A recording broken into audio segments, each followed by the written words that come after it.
నగరంలో జరిగే వివాహాది అన్ని శుభకార్యాలకు వచ్చే బంధువులకు స్నేహితులకు లగ్జరీ అకామిడేషన్ అందించడానికి సిద్ధంగా ఉంది హోటల్ సుస్మితా ఇన్. మన ముఖ్యమంత్రి సోదరులు రేవంత్ రెడ్డి గారికి, మన డిప్యూటీ సీఎం బట్టి విక్రమార్క గారికి, మన పిసిసి ప్రెసిడెంట్ మహేష్ కుమార్ గౌడ్ గారికి, మరియు నా తోటి మంత్రులకు, ఎమ్మెల్యేలకు, ఎంపీలకు, మరి ఇతర ప్రజా ప్రతినిధులకు, అదేవిధంగా ఈ కార్యక్రమాన్ని ఇంత విజయవంతం చేయడానికి అహర్నిశలు పనిచేసినటువంటి కలెక్టర్స్ కి, కమిషనర్ కు, సిపి గారికి మరియు ఇతర అధికార బృందానికి, ఈ కార్యక్రమానికి వివిధ ప్రాంతాల నుంచి విచ్చేసినటువంటి మహిళా సోదర సోదరీమణులకు, నాయకులకు, కార్యకర్తలకు, పత్రికా సోదరులకు, ప్రముఖులందరికీ కూడా నా యొక్క హృదయపూర్వక నమస్కారం.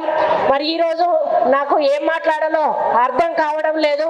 ఎందుకంటే నేను 30 సంవత్సరాల నా రాజకీయ జీవితంలో చాలా మంది ముఖ్యమంత్రులను చూశాను. అందులో ముఖ్యంగా నేను అందరికంటే అభిమానించేటువంటి నాయకుడు రాజశేఖర రెడ్డి గారు. రాజశేఖర రెడ్డి గారి తర్వాత అత్యంత అభిమానించే నాయకుడు ఎవరంటే రేవంత్ రెడ్డి గారు అని చెప్పి నేను మరి పబ్లిక్ గా నేను చెప్తా ఉన్నాను. అయితే అన్ని ముఖ్యమంత్రుల మీటింగులు కూడా నేను అటెండ్ అవ్వడం జరిగింది. జనరల్ గా ముఖ్యమంత్రులు ఒక మీటింగ్ పెట్టినప్పుడు ఆ మీటింగ్ లో మాకు కావాల్సిన సమస్యలను చెప్పి, అన్న ఈ సమస్యలు ఉన్నాయి, ఇవి తీర్చండి, వచ్చేసారి మీరు వచ్చినప్పుడు ఈ సమస్యలకు పునాది వేయాలి అని చెప్పినటువంటి సందర్భాలు ఉన్నాయి. ఆ తర్వాత ముఖ్యమంత్రి గారు మరి అవి మంజూరు చేసి మళ్ళీ వచ్చి ఫౌండేషన్ వేసినటువంటి సందర్భాలు ఉన్నాయి. కానీ బీఆర్ఎస్ ప్రభుత్వంలో ఆ ముఖ్యమంత్రి దగ్గర కూడా నేను పనిచేశాను. మరి ఆయన ఇటువంటి మీటింగ్లలో వందల కొలది వాగ్దానాలు చేసేది, ఏది కూడా ఒక్క రూపాయి కూడా మంజూరు చేయలేదు. రాజశేఖర రెడ్డి గారు మాత్రం చెప్పిన ప్రతి పనిని కూడా చేసి మళ్ళీ ఆయన వచ్చి ఫౌండేషన్ వేసిన సందర్భాలు ఉన్నాయి. కానీ ఈ సభ, ఈ రోజు జరుగుతున్న ఈ వరంగల్ సభ అందుకు భిన్నంగా చరిత్రలో నిలిచిపోయే విధంగా ఉంది అని చెప్పడానికి నేను చాలా గర్వపడతా ఉన్నాను. ఎందుకంటే మరి నేను పోయే టైం ఎటువంటిదో, అన్న మూడు ఎటువంటిదో, కానీ నేను ఎప్పుడు పోయి ఏది అడిగినా కూడా చూద్దాంలే అక్క, చేద్దాంలే అక్క అనేటోడు. నేను ఊరికి అనుకునేదాన్ని, అయ్యో అన్న దగ్గరికి పోయి అడుగుతా ఉన్నా, అన్న ఏది అడిగినా కూడా చూద్దాంలే, చేద్దాంలే అంటాడు. మరి ఇప్పటి వరకు ఒక అభివృద్ధి కార్యక్రమానికి మేము శ్రీకారం చుట్టలేదు. మరి ప్రజలకు మేము ఏ విధంగా సమాధానం చెప్పుకోవాలని పదే పదే నేను మదన పడతా ఉండేదాన్ని. కాకపోతే ఆయనతో ఎప్పుడు వెహికల్లో ఎక్కినప్పుడు కూడా ఆయన ఒకటే మాట చెప్పేవాడు, అక్క హైదరాబాదు మనం ఏమి చెయ్యలేము, కానీ వరంగల్ నగరాన్ని మాత్రం మనం ఏ విధంగా అంటే ఆ విధంగా రూపుదిద్దుకునే అవకాశం ఉంది. కాబట్టి వరంగల్ని ఎన్ని ఫండ్స్ అయినా కూడా ఇచ్చి ఒక మంచి పట్టణంగా తీర్చిదిద్దడానికి మన వంతు సహాయం సహకారం తప్పకుండా ప్రభుత్వం నుంచి ఉంటుంది. దానికి మాస్టర్ ప్లాన్ అనేది చెయ్యాలని వారు కోరడం జరిగింది. మరి మా ఇన్ఛార్జ్ మినిస్టర్ శ్రీనివాస్ రెడ్డి గారు ఆయన పట్టుకున్నాడంటే ఉడుపు పట్టే వదిలిపెట్టాడు. ఇక అధికారుల వెంటబడి వేటాడి మరి మమ్మల్ని పదే పదే రివ్యూ మీటింగ్స్ పెట్టించి మాకు ఒక ప్రణాళిక అంటూ సిద్ధం చేసి ముఖ్యమంత్రి గారి దృష్టికి తీసుకుపోవడం జరిగింది.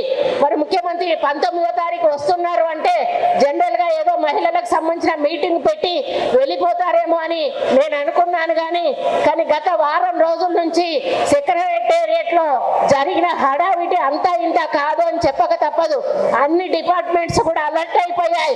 ఒక డిపార్ట్మెంట్ తర్వాత ఒక డిపార్ట్మెంట్ వరంగల్లో ఏమేమి అవసరం ఉన్నాయని చిన్న చిన్న పనులను కూడా చూసి వాటిని వివరాలు తెప్పించుకొని వాటన్నిటికీ కూడా జీవో ఇచ్చి దాదాపు ఈరోజు 4,500 కోట్ల రూపాయల నిధులు విడుదల చేస్తూ జీవోలు ఇచ్చి ఈరోజు ఇక్కడ శంకుస్థాపన కార్యక్రమం చేసినందుకు ఈ వేదిక నుండి మరి సీఎం గారికి హృదయపూర్వక ధన్యవాదాలు మా వరంగల్ ప్రజల తరఫున తెలియజేస్తా ఉన్నానన్నా. మీ నమ్మకాన్ని వమ్ము చెయ్యము. తప్పకుండా ఈ యొక్క వరంగల్ నగరాన్ని పట్టణంగా రూపుదిద్దడానికి ఇక్కడి మంత్రులుగా సీనన్న గారి నాయకత్వంలో మేము తప్పకుండా మీరన్న ఆశయాన్ని సాధించడానికి ముందుకెళ్తాము. అది ఈరోజు ఒక మహిళా ప్రధానమంత్రి ఇందిరాగాంధీ గారి పుట్టినరోజు సందర్భంగా 2 మహిళా మంత్రులు ఇక్కడ ఉన్నాము. ఒక మహిళా మేయర్ ఉంది, ఒక మహిళా ఎంపీ ఉంది.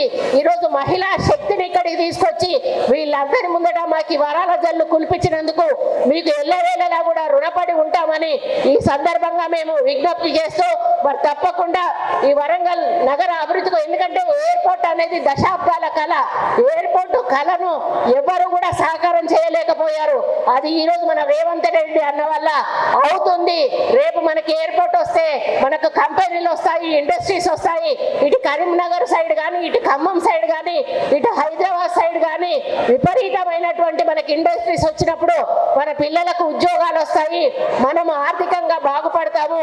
ఈ దాని ఎయిర్పోర్ట్ వల్ల చాలా అభివృద్ధి జరుగుతుందనే విషయాన్ని మీ అందరికీ కూడా తెలుస్తూ, అండర్ గ్రౌండ్ డ్రైనేజ్ అనేది కూడా మా వరంగల్ ప్రజల కళ, అది కళగానే మిగిలిపోతుంది అనుకున్నా, కానీ ఈరోజు దాన్ని నిజం చేసినందుకు మిమ్మల్ని ఈ వేదిక మీద నుంచి మా ప్రజల తరఫున ధన్యవాదాలు తెలియజేస్తూ, ఇంకా మీరు చాలా శంకుస్థాపనలు చేశారన్న, వాటితో వరంగల్ నగరం అంతా కూడా సుందరంగా తీర్చిదిద్దబడుతుంది.